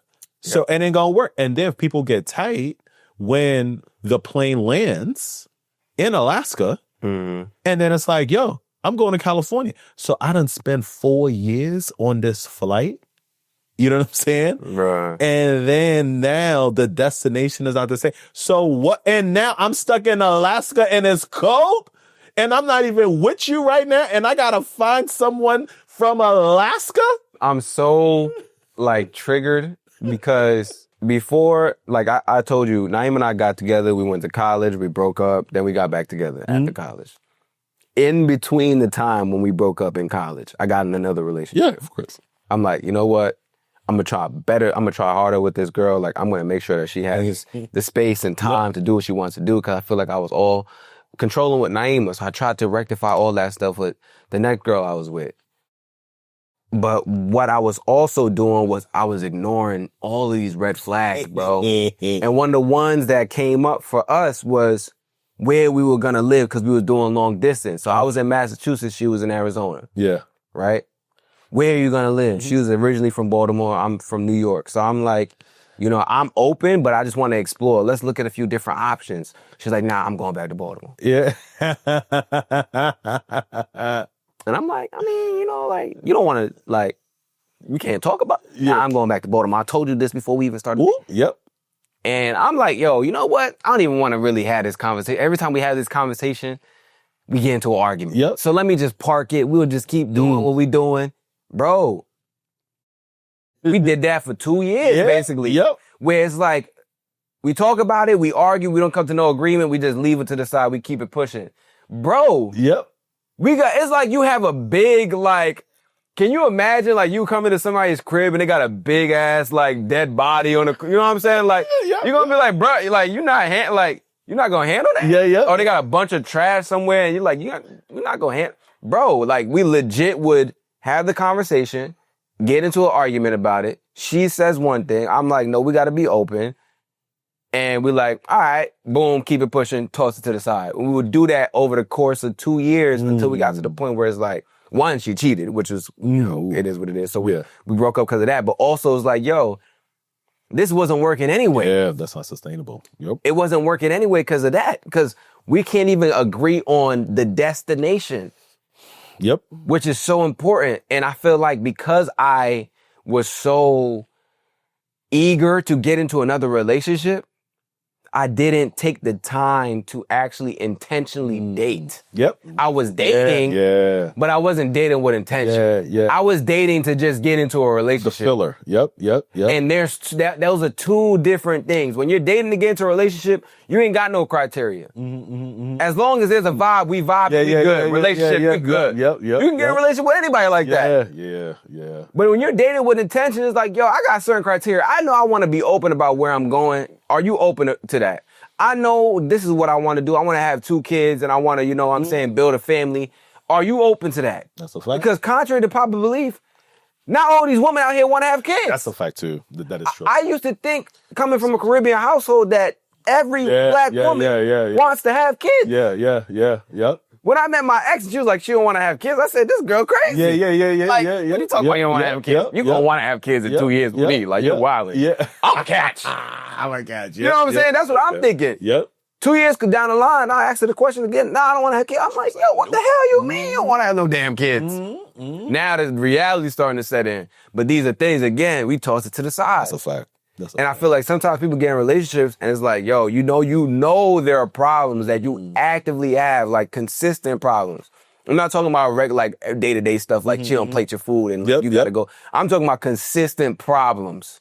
And y'all just consistently just ignore it. And y'all just in a relationship for the sake of being in a relationship and not actually building something that can last and you can build a family on top of. Because if y'all two not on the same page, how is it going to work when y'all have kids and all that other stuff gets involved? That's a fact. Where y'all going with that? Because once kids get involved, it gets super muddy. Super muddy. Yeah.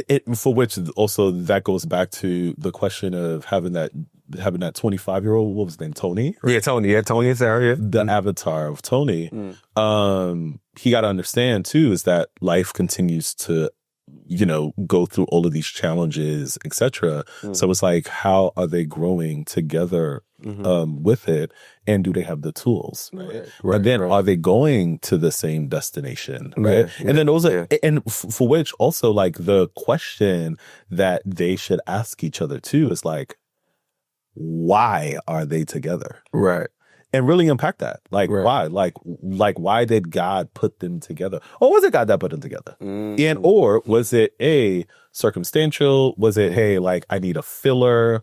You know what I'm saying? Yeah. And then not everything is supposed to be like this, like, divine, and you hear the voice of God say, this is the woman. No, right? But it's like, why are you guys together? Right? So those are all things to ask. Right. And then also, like people have lists and all of that stuff, whatever. I mean, like, you know, should have core values, right? For you know what I'm saying? And then, see what you're able to compromise. Yeah. Like my core values is my faith, right? Like I can't, going back to the anchor for your soul, right? Yeah. Like, that's my faith. That's my foundation, right? So if someone isn't, like if we're not on that same speed, then there's nothing we don't talk about, right? Yeah. You know what I'm saying? Right. And then everything else, I mean, gotta be a black woman though, right? I mean, it's, you know what I'm saying? I mean, shout out to other races and all that stuff, but Listen. definitely don't want Dr. Umar looking at me sideways. You know what I'm saying? Yeah, we're right. 10,000 lashes.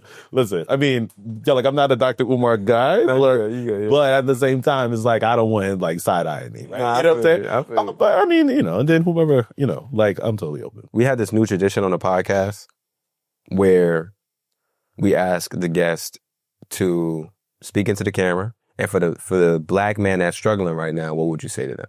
So that's the first one, and then I'll get into the next one. So, when you're ready, you don't have to. It doesn't have to be, a whole professional speech, anything. Yeah. Whatever comes to mind, about whatever topic. It could be something we talked about today, or just whatever's on your mind.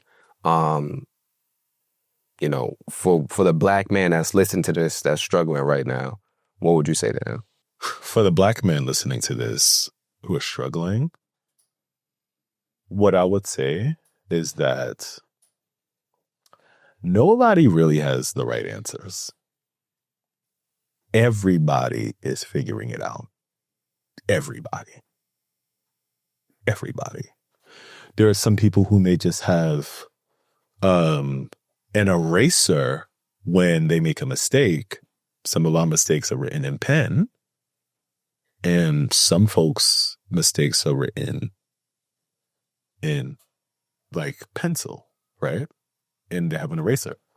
But we got whiteout, right? Which means that we could still come back from our mistakes, right? Life is 10% of what happened and 90% of our reaction to it. So if you're listening to this and if you're still here, that means that you still got a shot, right? A few things that you need. You, as black men, as we get older, we tend to be more isolated. But let's break out of that. You need community. You literally need community. And this is not a selling point for Gentleman's Factory. No, like you need community. You need folks who you can call to say, hey, I'm not well. You need folks to call to say, hey, I actually need help. You need folks to call to say, hey, I don't have any money. Like, yo, could you give me $15 for me to get on the train or for me to get something to eat? You need folks who you can be vulnerable with. Now, I've been through a divorce. I'm an entrepreneur, so I'm constantly raising money. I'm constantly figuring it out every single day. There were times where I couldn't make a payroll and I had to make a couple of phone calls. There were times when my accounts was on overdraft. There was times where I literally looked like I was on top of the world, but inside I was struggling to just like pay this or pay that or whatever. And us black men, when we don't have money, sometimes we feel like as though we're worthless. My brothers, I'm telling you, you're very valuable. Society is going to tell you that you're not. Maybe folks whom you hurt in the past will remind you of what you've done to them or said to them, etc. But that was your former self. Like, today is a new day. And you can rewrite history, or you could build upon your new version of yourself. So all I'm saying, brothers, is that you'll be all right? And everybody's going through things, but it's how you handle it, right? And don't pile on to the mistakes, but pivot. Everyone is pivoting, and you can too. I love you. We all love you. And let's build. My last question is somewhat of a curveball, but it's around the theme and like the conversation that we've had. So we talked about grief, being in love with no place to go. I want you to give your love some place to go, right? And what I mean by that is, if your pops was here right now, what would you say to him? What do you feel like you need to, is if there is something that you need to let go of or say? what would that be? If he was here, I would just tell him thank you. I would tell him thank you. Like, just seeing how I am today, seeing how I've been able to deal with the loss, seeing how I've been able to just be fully appreciative of like the things that he did for me, my parent, like my mother and my sisters. It's just a testament to just who he was, right? And the love and the capacity that I have for others, I got it through him. So literally, like, all I can just say is thank you, man. Thank you for loving me. Like, he loved me so much. Like, love, like, it was like an overwhelming amount of love. You know what I'm saying? An overwhelming amount of love. Like, this man loved me so much. And because I experienced that, I'm able to pour that out to others and people whom I don't even know. Like, a quick story, like, and I share this in the eulogy. I said, like, a moment that shifted my life. I was 12 years old. And then my father, you know, he has a lot of kids in Haiti, right? So then he goes to Haiti, and he spends like a month out there or like a summer out there or something like that. And then he comes back to America. And mind you, my father has so much responsibilities. He has children in Haiti. He has children here. He was a cab driver, and then he was also building like this like dollar cab enterprise or whatever, right? Well before Uber, right?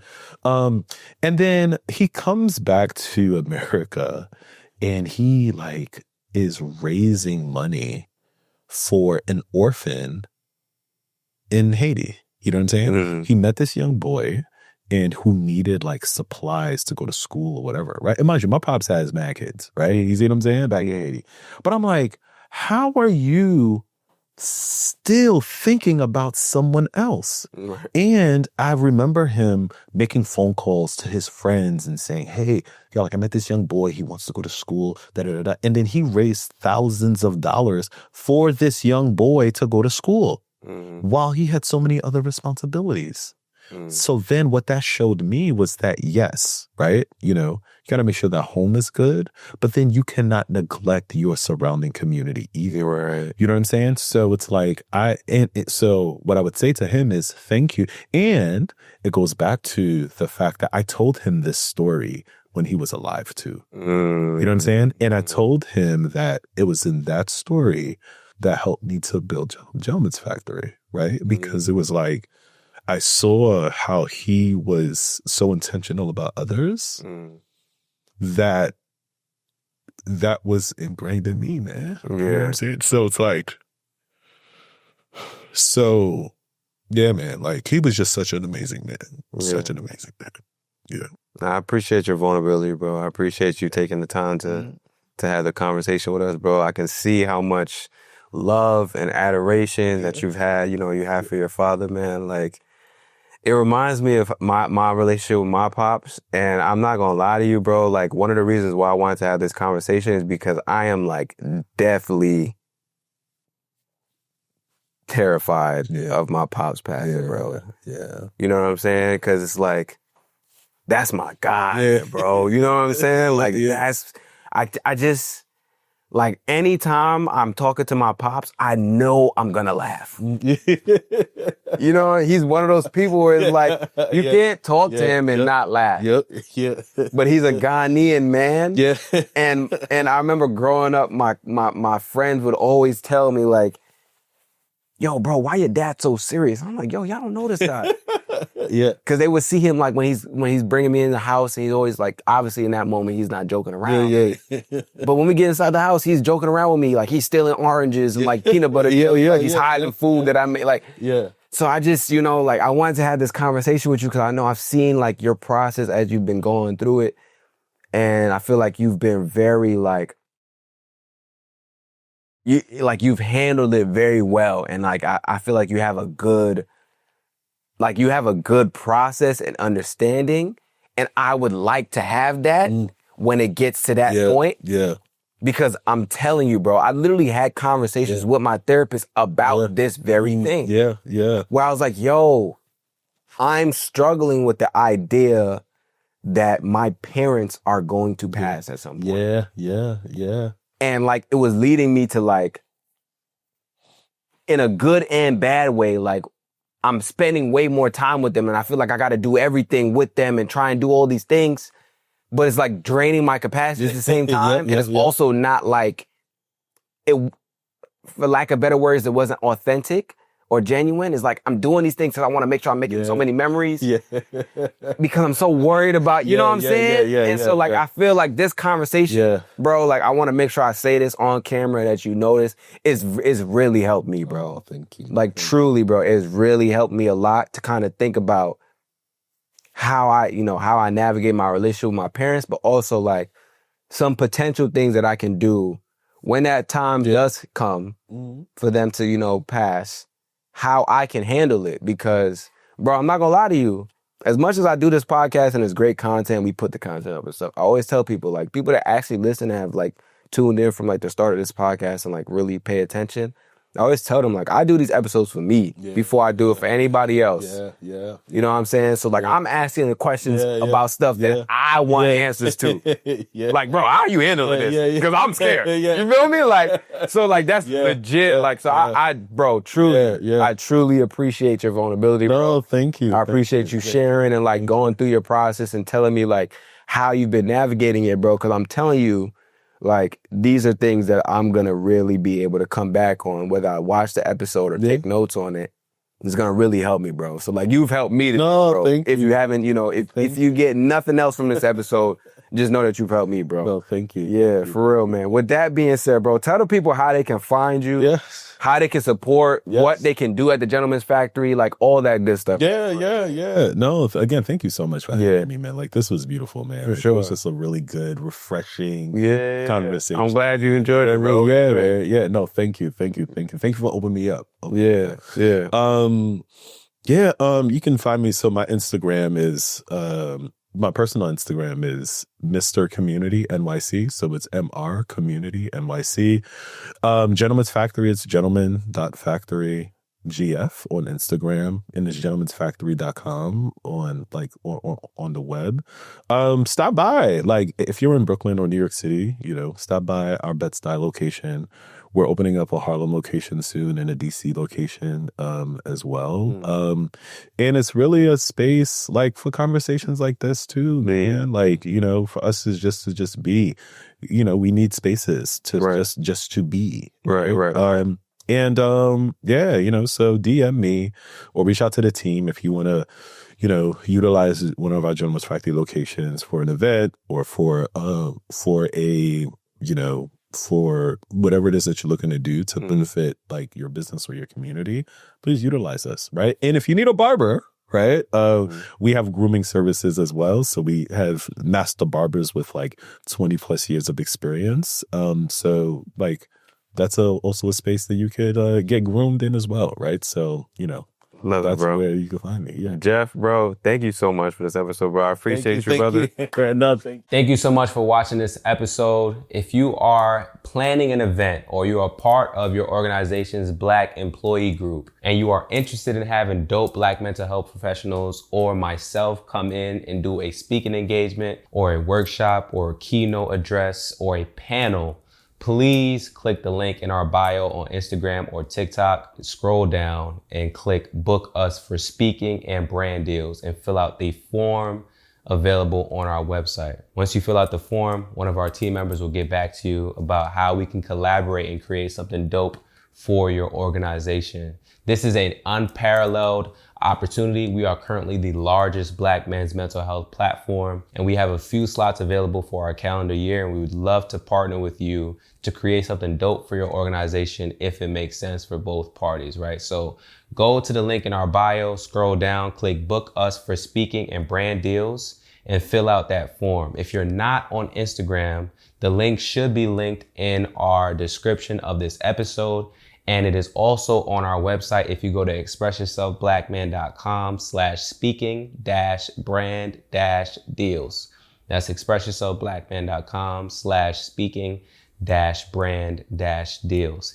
If you are looking for a therapist, a Black therapist, and you've had a hard time finding one, you've jumped from therapist to therapist, or you just don't know how to find a therapist, we are teaching a free webinar. It's completely free, taking you from not knowing how to find a therapist, not knowing where to search for therapists, struggling with finding good therapists for you, not knowing what to look for in therapists, teaching you all of those different things, and also giving you the opportunity at the end of the webinar to be connected with one of our safe haven healers who are Black mental health professionals, so that you do not have to go through the struggles of finding a Black therapist alone anymore, right? So if you're interested in that, you want to get connected with a Black mental health professional at the end of the webinar, or you just want to learn how to find a Black therapist by yourself, you can sign up for the free webinar. It's linked in our bio on Instagram and TikTok. You just click that free webinar link once you click the link in our bio and fill out the form. You can also find it on our website at expressyourselfblackman.com/links and fill out the form there for our next webinar session. If you're not interested in any of that, right, but you know someone that may be interested in it, all we ask is that you please share it. If you want some of the merch that we show on the platform all the time, that we're wearing on the platform all the time, you can shop it at shop.expressyourselfblackman.com. And once again, we just want to say thank you so much for watching this episode. Thank you so much for supporting us. Please, if you are on YouTube, leave a like, subscribe, comment. If you're listening to this on an audio platform, please leave a review. It helps us out greatly. Thank you so much for your support. We're wishing you nothing but the best and sending you and your family and your loved ones love and light. Peace. Sometimes I know you feel like you ain't got nobody to speak to. A shoulder to lean on, somebody you could preach to. No, you need to hear it, my brother, I love you. We got way too much to live for.